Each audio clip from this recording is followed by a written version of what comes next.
हमारे पास एक कार है जो यात्रा के एक हिस्से में 3 किलोमीटर 20 मिनट में चल रही है और फिर यात्रा का दूसरा हिस्सा है जिसमें यह 100 मिनट में 12 किलोमीटर चलती है। इस यात्रा के दौरान हम देख सकते हैं कि कार की गति अलग-अलग हिस्सों में भिन्न होती है। तो कार किस हिस्से में तेजी से चल रही है, यह हमें गति के सिद्धांत की ओर ले जाता है। गति वह दूरी है जो तय की गई है, जिसे समय से विभाजित किया जाता है। गति की गणना करने के लिए हमें यह देखना होगा कि कितनी दूरी तय की गई है और उसे कितने समय में तय किया गया है। उदाहरण के लिए पहले हिस्से में कार 3 किलोमीटर की दूरी 20 मिनट में तय करती है, जबकि दूसरे हिस्से में यह 12 किलोमीटर की दूरी 100 मिनट में तय करती है। इस प्रकार हम देख सकते हैं कि पहले हिस्से में कार की गति अधिक है। गति की गणना करने का यह तरीका हमें यह समझने में मदद करता है कि यात्रा के विभिन्न हिस्सों में कार की गति कैसे बदलती है। यह जानकारी हमें यात्रा की योजना बनाने और समय का प्रबंधन करने में भी मदद कर सकती है। पहले खंड में गति वह दूरी है जो तय की गई है, 3 किलोमीटर, जिसे समय से विभाजित किया जाता है। अब 20 मिनट को हम घंटों में बदलने जा रहे हैं, क्योंकि किलोमीटर प्रति घंटा गति की अधिक सामान्य इकाई है।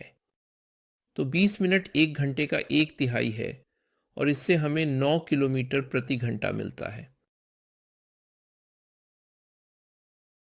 यात्रा के दूसरे हिस्से में गति वह दूरी है जो तय की गई है, 12 किलोमीटर, जिसे समय से विभाजित किया जाता है। समय को फिर से हम घंटों में बदल रहे हैं, 100 मिनट को 60 से विभाजित करके। तो इससे हमें घंटे मिलते हैं 100 को 60 से विभाजित करके।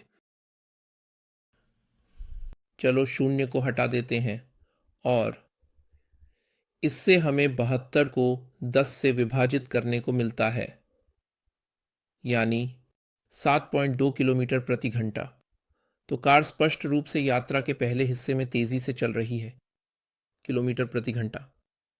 तो कार स्पष्ट रूप से यात्रा के पहले हिस्से में तेजी से चल रही है। अब अगला और बहुत महत्वपूर्ण सवाल यह है कि पूरी यात्रा के लिए कार की औसत गति क्या है। तो जब एक कार विभिन्न खंडों में अलग-अलग गति से चलती है, तो पूरी यात्रा के लिए औसत गति का सिद्धांत बहुत महत्वपूर्ण हो जाता है। औसत गति का अर्थ है कि यह कुल दूरी के बराबर होती है, जो समय के साथ विभाजित होती है। यह गणना हमें यह समझने में मदद करती है कि किसी वस्तु ने कितनी दूरी तय की है।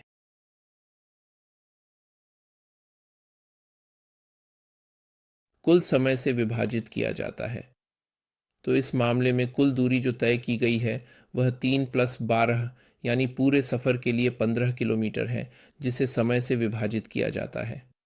समय लिया गया है 20 + 100 जो कि 120 मिनट है, जो 2 घंटे के बराबर होता है। तो पूरी यात्रा के लिए औसत गति 7.5 किलोमीटर प्रति घंटा है, किलोमीटर प्रति घंटा।